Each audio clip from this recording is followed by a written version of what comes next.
Isaiah 2 relays a vision of the Lord's house on a mountain, which is where the temple in Jerusalem was located. But in this vision, the mountain becomes the highest mountain in the world, and it therefore becomes a worldwide tourist attraction with all nations streaming to it. Let me read Isaiah chapter 2, beginning at verse 2 for you.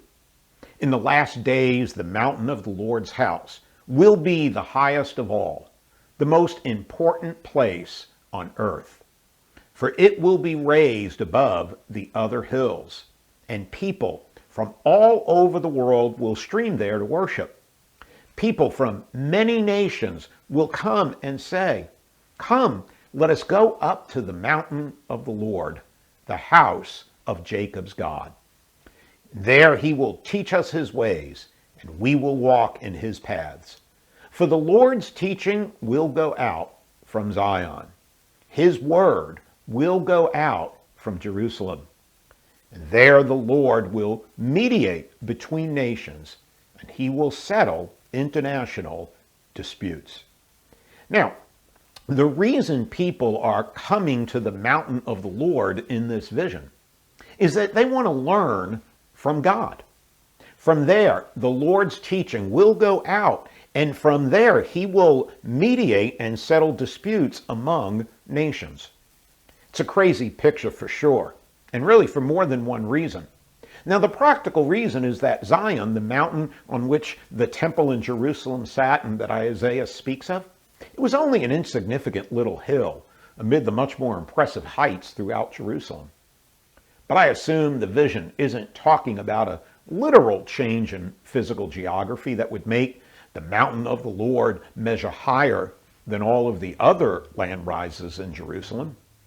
More to the point is the fact that Isaiah has in chapter 1 just been describing Jerusalem as a city that's like a prostitute, a place where there's no faithfulness, no truthfulness, no proper government, and no care for the vulnerable. But he has followed that assessment with the promise that the city will be cleaned up. And once again, it will be called the faithful city and the city of righteousness. Now that's when Isaiah adds this astonishing vision of the world being drawn to Jerusalem. Today, we are dealing with a fourfold crisis in our country. We have a health crisis and a racial crisis, a governmental crisis, and an economic crisis.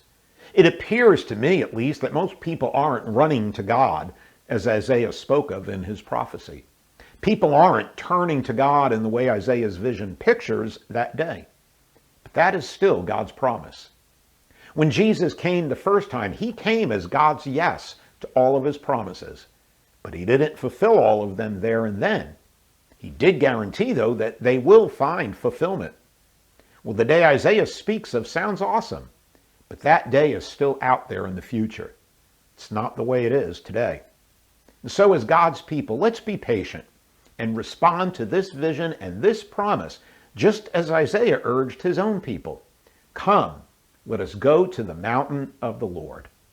To consider these thoughts further, please go to www.fcctitusville.com/Advent. Have a great Wednesday, and I'll see you tomorrow morning.